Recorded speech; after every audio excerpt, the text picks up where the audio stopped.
Hello అండి, నమస్తే. ఇప్పుడు మాట్లాడే టాపిక్ వచ్చేసి సమాజ్వాదీ ప్రెసిడెంట్ అఖిలేష్ యాదవ్ ఈరోజు ప్రయాగ్రాజ్లో మీటింగ్లో మాట్లాడుతూ చెప్పినటువంటి మాట ఏంటంటే, ఇండియా ఎలియన్స్ ఇంటాక్ట్గా ఉంది అండ్ రాబోయే అసెంబ్లీ ఎన్నికల్లో India bloc Congress party and Samajwadi party 2027లో ఉత్తరప్రదేశ్లో జరగబోయేటువంటి అసెంబ్లీ ఎన్నికల్లో కలిసి పోటీ చేసేదానికి ఒక క్లియర్ కట్గా ఒక మెసేజ్ అయితే ఇచ్చే ప్రయత్నం అయితే చేశారు.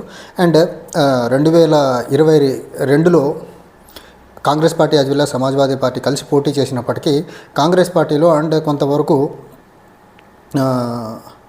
సమాజ్వాదీ పార్టీలో కూడా కొంతమంది బీజేపీ కోవర్లను తయారు చేసి ఈ కూటమి గెలవకుండా చాలా కుట్ర పని బీజేపీ 2022లో గెలిచింది.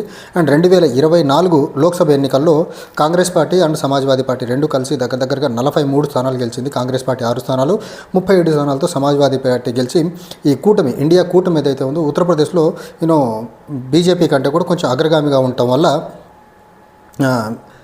మళ్ళీ కలిసి పోటీ చేయాలని ఒక నిర్ణయానికి వచ్చారు. తర్వాత జనరల్ ఎలక్షన్ తర్వాత ఉత్తరప్రదేశ్లో జరిగినటువంటి ఒక 10 అసెంబ్లీ స్థానాలకి బైపోల్స్ జరిగితే అందులో ఎస్పీ అనుకున్నంత ఆశాజనకంగా పెర్ఫామ్ చేయకపోవడం వల్ల ఈ పరిస్థితుల్లో మళ్ళీ పొత్తు పెట్టుకొని పోటీ చేయాలని ఒక నిర్ణయానికి వచ్చారు Samajwadi party and Congress party.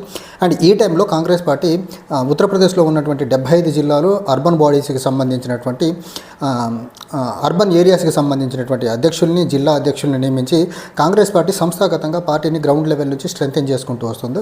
And ఇప్పుడు కాంగ్రెస్ పార్టీలో ఉన్నటువంటి లీడర్స్లో మెజారిటీ లీడర్స్ కాంగ్రెస్ పార్టీకి లాయల్గా, మరీ ముఖ్యంగా రాహుల్ గాంధీ గారికి లాయల్గా ఉండే వాళ్ళని అపాయింట్ చేసుకుంటూ ముందుకెళ్తున్న క్రమంలో 2022లో ఉన్నట్టు కోవర్ట్ల బెడద ఉత్తరప్రదేశ్లో కాంగ్రెస్ పార్టీకి ఉండేదానికి ఆస్కారం లేదు అనేది మాత్రం ఒక చాలా ప్రస్ఫుటమైన క్లియర్గా ఒక అవగాహన అయితే వస్తూ ఉంది బికాజ్ ఆఫ్ అపాయింట్మెంట్స్ జరుగుతున్న విధానం చూసి.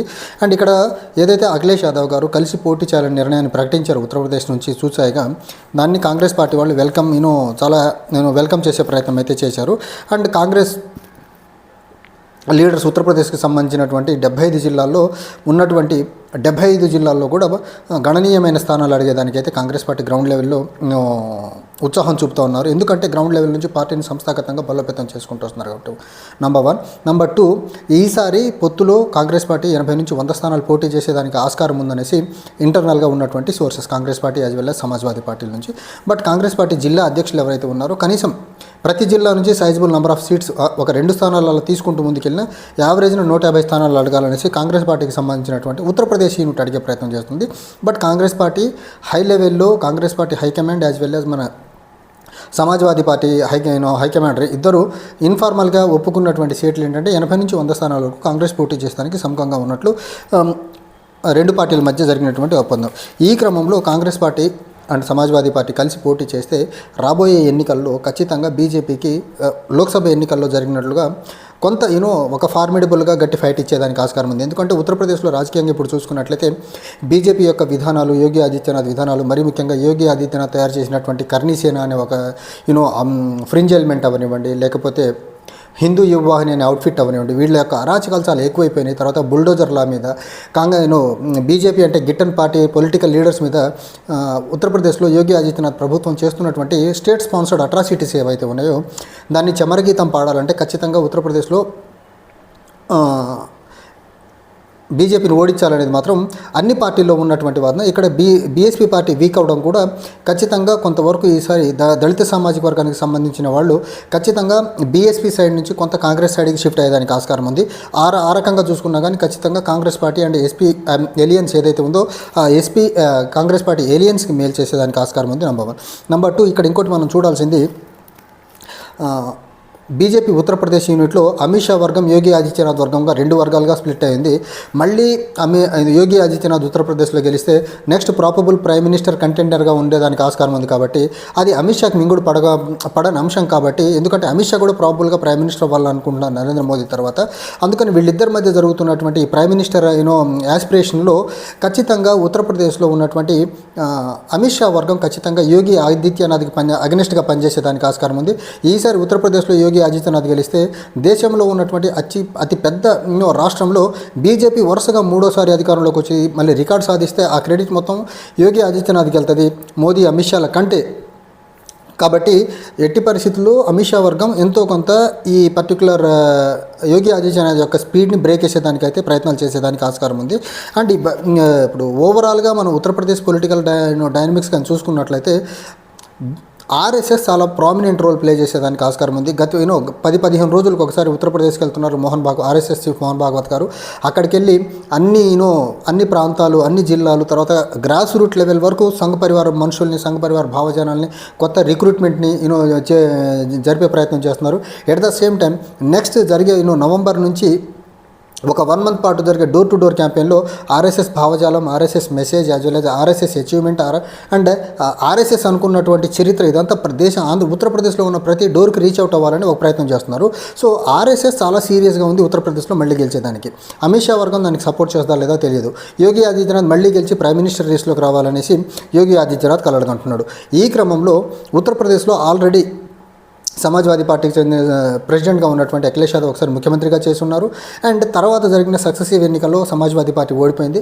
బట్ ఉత్తరప్రదేశ్లో అపోజిషన్ లీడర్గా ఇప్పుడు మాయావతి గారు ఆల్మోస్ట్ సైడ్ లైన్ అయిపోయిన క్రమంలో డెఫినెట్గా ఆల్టర్నేట్గా మాత్రం సమాజ్వాదీ పార్టీ కనిపిస్తుంది. సమాజ్వాదీ పార్టీ ఆల్టర్నేట్ యాజ్ వెల్గా స్ట్రాంగ్గా ఉంది. దానికి కాంగ్రెస్ పార్టీకి ఉన్నటువంటి బలం కానీ యాడ్ అయితే బీజేపీలో ఉత్తరప్రదేశ్ను ఓడించేదానికి అవకాశాలు చాలా బెటర్గా ఉన్నాయి.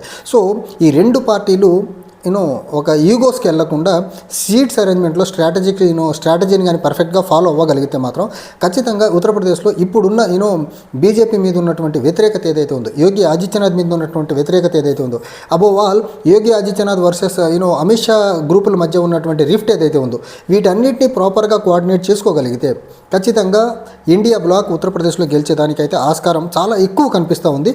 బట్ ఇక్కడ కోవర్ట్ల నుంచి ఇప్పటి నుంచే కోవర్ట్ల అంశంలో చాలా జాగ్రత్తగా ఉండాలి. కోవర్ట్లుగా పనిచేసే వాళ్ళని పార్టీ ఎట్టి పరిస్థితుల్లో ఉపేక్షించకుండా ఎప్పటికప్పుడు వాళ్ళ మీద చర్యలు తీసుకుంటే ఫర్దర్గా ఎక్కువ మంది అలాంటి కోవర్ట్ యాక్టివిటీస్కి పాల్పడకుండా ఉండేదానికి ఆస్కారం ఉంది. అండ్ కోవర్ట్ యాక్టివిటీస్ ఎస్పీలో కానీ కాంగ్రెస్ పార్టీలో కానీ జరగకుండా ఉన్నట్లయితే ఖచ్చితంగా కాంగ్రెస్ అండ్ సమాజ్వాదీ పార్టీ గెలిచేదానికి ఆస్కారం ఉంది. కానీ కోవర్ట్లు కానీ బీజేపీ కోవర్ట్లు కానీ ఈ పార్టీల్లో ఈ కూటమిలో ఉంటే కానీ ఈ పార్టీ గెలవడం కష్టం. ఎందుకంటే 2022లో చూసాము, సాక్షాత్తు అప్పటి ఉత్తరప్రదేశ్ కాంగ్రెస్ చీఫ్గా ఉన్నటువంటి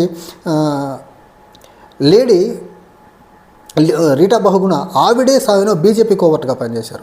రాహుల్ గాంధీ గారికి అత్యంత దగ్గరగా ఉండే కొద్దిమంది లీడర్స్, మరీ ముఖ్యంగా ఈస్టర్న్ యూపీ నుంచి బ్రాహ్మణ సామాజిక వర్గానికి సంబంధించినటువంటి లీడర్స్ ఎన్నికలు దగ్గర పడే కొద్దీ ఉత్తరప్రదేశ్ అసెంబ్లీ ఎన్నికలు దగ్గర పడే కొద్దీ బీజేపీలో జాయిన్ అయిపోయారు కాంగ్రెస్ పార్టీ క్యాండిడేట్స్. ఇదంతా కాంగ్రెస్ పార్టీని సంస్థాగతంగా కొంచెం డిస్టర్బ్ చేసిన అంశం. సో అలాంటి డిస్టర్బెన్స్లు ఈసారి ఉండదని రాహుల్ గాంధీ గారు పార్టీకి అండ్ రాహుల్ గాంధీ గారికి పర్సనల్గా లాయల్గా ఉండే వాళ్ళని మాత్రం అపాయింట్మెంట్ చేసుకునే ప్రయత్నంలో ఉన్నారు.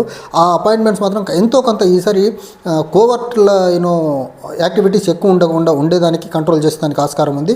And above all Samajwadi party కూడా చాలా ఫార్మిడబుల్గా చాలా స్ట్రాంగ్గా ముందుకెళ్తుంది. కాబట్టి బీజేపీకి అగెనిస్ట్గా మరీ ముఖ్యంగా అఖిలేష్ యాదవ్ గారు బీజేపీ విషయంలో చాలా క్రిటికల్గా ఉన్నారు. ఆ అంశం కూడా ఖచ్చితంగా ఈ కూటమికి కలిసి వచ్చే అంశం.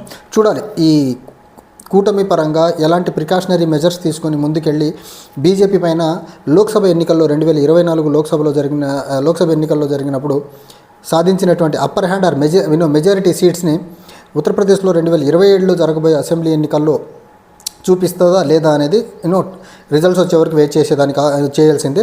ఇంకోటి మనం ఇక్కడ చూడాల్సింది ఈ ఇయర్ ఎండ్లో జరగబోయే బీహార్ ఎన్నికల్లో జరిగే రిజల్ట్ కూడా ఇంపాక్ట్ కూడా ఉత్తరప్రదేశ్ మీద పడేదానికి ఆస్కారం ఉంది.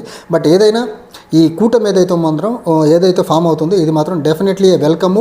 అండ్ బీజేపీకి అంత ఈజీ అయితే కాదు, వీళ్ళిద్దరు కలిసి పోటీ చేస్తే ఉత్తరప్రదేశ్లో గెలవడం. Thank you.